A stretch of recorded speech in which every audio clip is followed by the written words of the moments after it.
This podcast is part of the Planet Broadcasting Network. Visit planetbroadcasting.com for more podcasts from our great mates. Welcome back to Caravan of Garbage, everybody. And you all know when it's time for another Saw episode because Mason rolls up into my house on a tiny little red bicycle, squeaking down the road with a sinister look in his eye.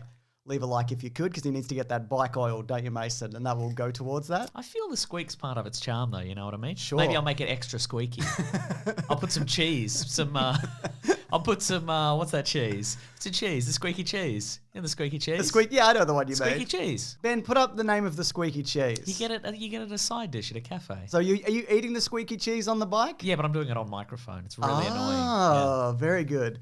So this week, of course, we've come back to this franchise to talk about Saw 2, which was... Saw control. That's right. It was rushed into production. And boy, does he have saw control, you know what I mean? He certainly does this time around, because the idea of this film was that it was a different script called The Desperate, which for years was trying to get made. And then a guy who knew a guy who knew a guy, Exactly, yeah. So director Darren Lynn Boseman came on board, said, I'll helm this franchise. They made some tweaks with Lee Winnell, who of course was involved in the first Saw. I was making a tweak, that Exactly. And so the whole thing was then built around the character of Jigsaw, who spent... I just found out in watching the behind the scenes of this, I thought it was a body, like a fake body on the floor in the first Saw. That was Tobin Bell. He lay there for 4 days. Wow. Wow. So it must have been cheaper in the budget to pay somebody to lie on the floor than to build a dummy. I guess so, yeah.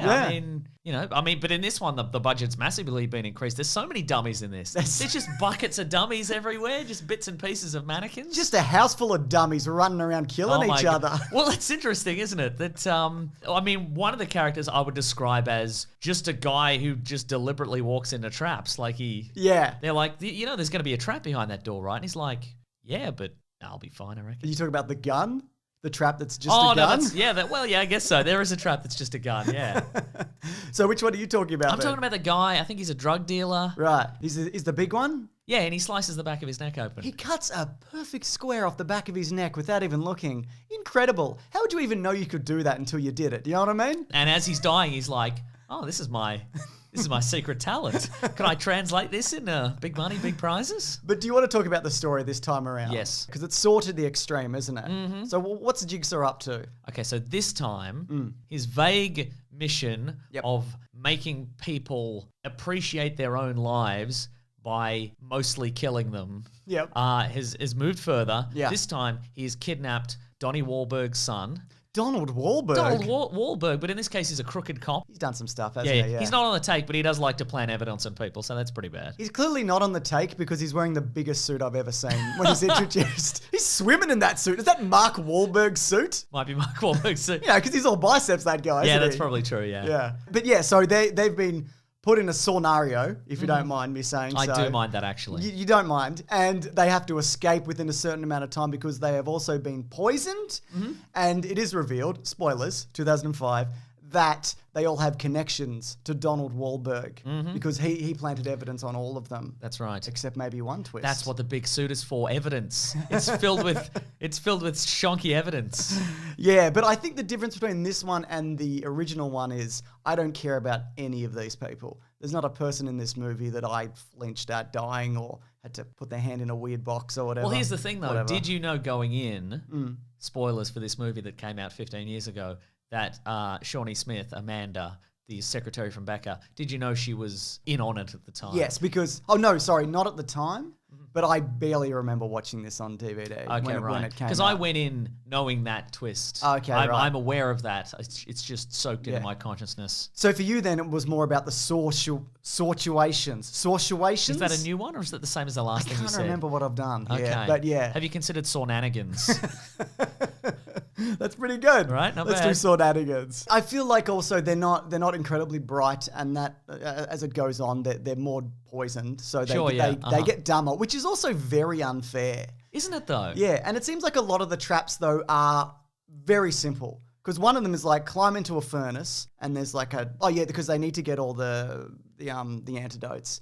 there's a needle on a chain, and he just gives it a big yank, even though he's climbed inside a furnace. Sure, yeah. And let's just do this. Also, like, Jigsaw is famous at this point. He'd have to be, right? So if you're up to Saw-nanigans, if you've been forced into some Saw-nanigans, you'd be looking at everything. Do you know what I mean? You would be questioning every time you took a step, turned a doorknob, twisted your head a weird way because maybe you got a bomb in your ear. Yeah. You don't know, do you? You question everything before you cut into your own eye to get a key out of it. Oh, yeah, that was pretty grim, wasn't it?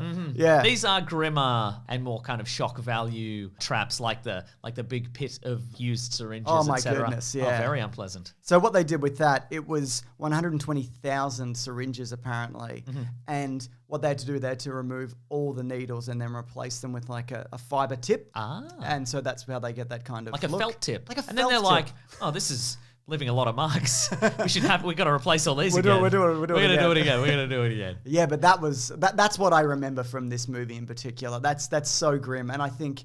And in watching behind the scenes stuff, something that stood out to me is the sound design in this is great because when someone crunches into that pit and they're rolling around in there, it's just like, oh God, you know, it's very unpleasant. But I think you're right in that perhaps, and again, I haven't seen all of these. We should also point out, because we're kind of watching this insane universe unfold week to week.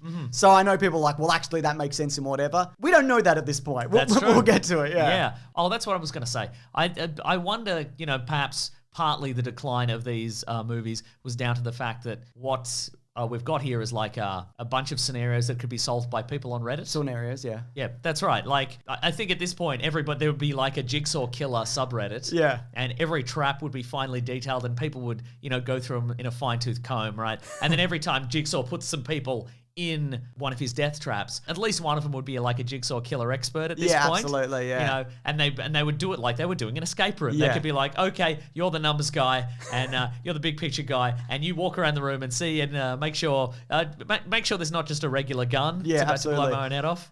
Test the wall to see if there's metal on the other side. Yep, there is. We're trapped in here. Yep, we just had to check. It's like he wasn't going to miss that, but you got to check, obviously. Okay, now obviously we're looking at these monitors, so we should make sure that this is actually live. Is the way we can do that, because oftentimes, at least once he's done the thing where we think it's live, but they've actually been recorded. Yeah, absolutely. Did this happen earlier? Yeah, definitely, yeah.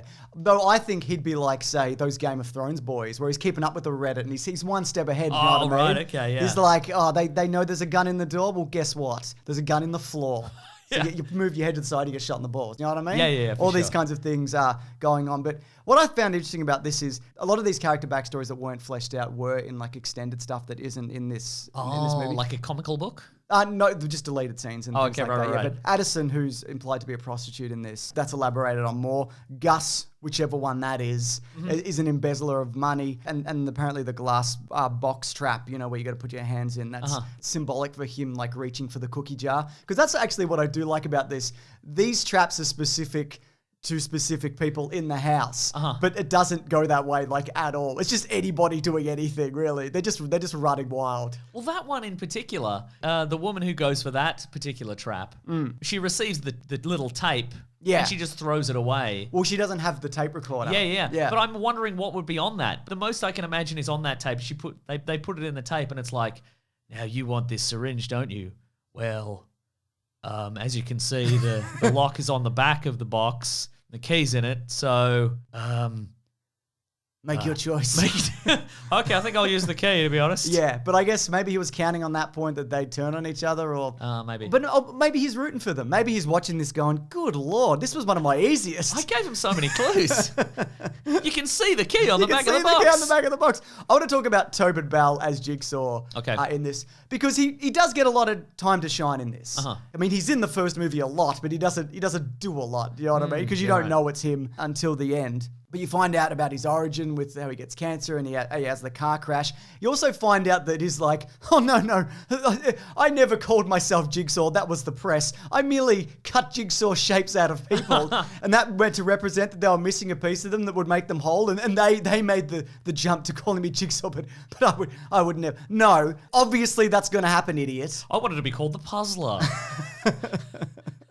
I wanted to be called the Rainy Day Surprise. That's right, yeah. Ooh, puzzles. And he even makes a comment of like, I never murdered anybody. Yes, you have. What about the shotgun trap from the first movie? That's a murder. What about the time you stabbed the guy with the blade in your wrist? Remember that? I mean, he didn't yeah. die, but I mean... Attempted murder. Attempted murder's pretty bad too. Yeah. What I found very interesting about this movie also is that they rebuilt the Saw bathroom. Oh, yeah, I wondered about that also. Yeah. So that's not... They didn't just use the old set. That was demolished, presumably. It was an absolute, like, labor of love, and they're constantly shifting tiles and pipes to get it. I mean, I didn't look at it that closely, but it seems like... Yeah, that seems accurate enough to me, I guess. But what's amazing about this is, and I love this for, say, the original Star Wars movie, when you have to recreate like an old shitty set, it costs so much more money to do this thing where at the time you just went, whatever, just slap it together. We're very limited on time and money. And then you have to be like, we have to recreate the last homestead. So we're going to get the tiling right on the ceiling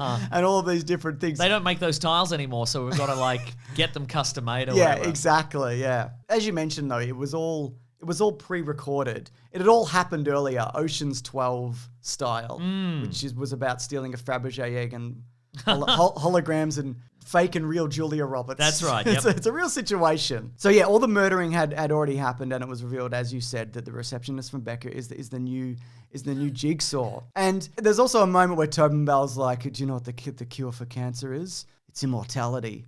No, there will be an actual cure. You know what I mean? At one point, it's not that you create a bunch of traps and then somebody takes on your legacy. No, you're not Batman either. Like, it's this legend living on. Also, he's so unfair because he's like, you need to sit down and listen to me, detective. You need to listen very carefully. I'm not telling you a story. These are all clues. Mm-hmm. And it turns out that he said the word safe, which means that Donald Whalberg's son was in a safe. In the room with them. Right. So if Donald Whalberg had have said, "Oh, safe, so he's in the safe," would Jigsaw have gone, "Yes. You got me, actually. Well done. Well done. Good work." Because then, like, what's the lesson in that? Because also the footage shows his son in a different location. But he said the word safe. Oh, okay. Right. Insanity. Also, he did say, he said to the people in the house, he was like, the code for the safe is in the back of your mind. It's not. It's on the back of your neck. That's where it is. Different, isn't it? You might say I'm splitting hairs, but I disagree. No, I completely disagree. Yeah, he's not great at clues. He's better at weird boxes, isn't he? Boxes, yeah. Boxes and chains and ropes and et cetera and so forth. Did you find this like a satisfying conclusion, though, or a satisfying entry in the franchise? I think I would have if I'd seen it at the time. Yeah. But again, it's one of these ones where I'm like, what's this guy all about? What's this? I don't like it. It's I don't think you're playing fair. Who's bleaching his hair? What's he up to? Yeah. Yeah. Nah, fair enough. Do all these traps have a deep psychological meaning? Like, is the one where the stairs collapse and the cop gets his leg broken? And the cage is electrified? Yeah. Is that guy like getting caught in that trap and he's like, I cheated on my wife. And Jigsaw's like, yeah, I got you. And I didn't murder you, That's just right. to clarify. You all saw it. I didn't murder him. Yeah. But this, though, was a big hit. It outperformed number one, First Saw. It was also, in its first week of DVD release, it sold over 3 million units, making it Lionsgate's fastest-selling DVD at the time. And maybe ever, because, DVDs now, they're not what they used to be. If you want the Saw franchise, you could rent it just straight out of a red box, couldn't you, Mason? That's right, yeah. It'll shoot it out at you like lightning. You could have gotten it delivered in the mail a la Netflix. Exactly. Whenever that started and stopped. No, it didn't stop, apparently. We've had letters about it. People still doing them, it. Yeah, wow. Absolutely. And you can get all those episodes of Bridgerton on DVD. Can you imagine? Anything else to say about this? There's a lot of creativity in it. Yeah. Well done on repurposing a script. It's gross as ever. You know what I mean? Gross. It's They'll true, make a gross house in the blink of an eye. It was certainly entertaining. Yeah. But, obviously, at this point, when we watch all the subsequent movies, every time the movie starts, I'll be like, the clue to Get Out's probably in the first room. So they're all...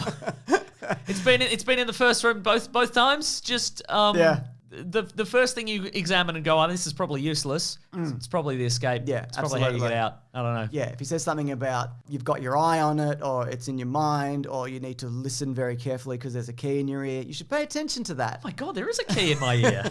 It's incredible. That's why my ear is bleeding so much. He jammed a key in there. Yeah, so things really open up, though, in Saw 3. And Ben, who edits this, says that it's kind of like a nice wrap-up to these first three. Oh, I see. And it kind of brings things full circle. So does that mean we're seeing the return of Donald Whalberg? Oh, my God. Can you imagine? Well, I don't want to spoil things, but yes. Oh. That was a big deal at the time because Donnie Whalberg was like, I'm too busy flipping these Whalbergers. I can't make another Saw movie. But maybe he does make a little reappearance in some other cameos you might know and love. My passion's getting grease in my hair.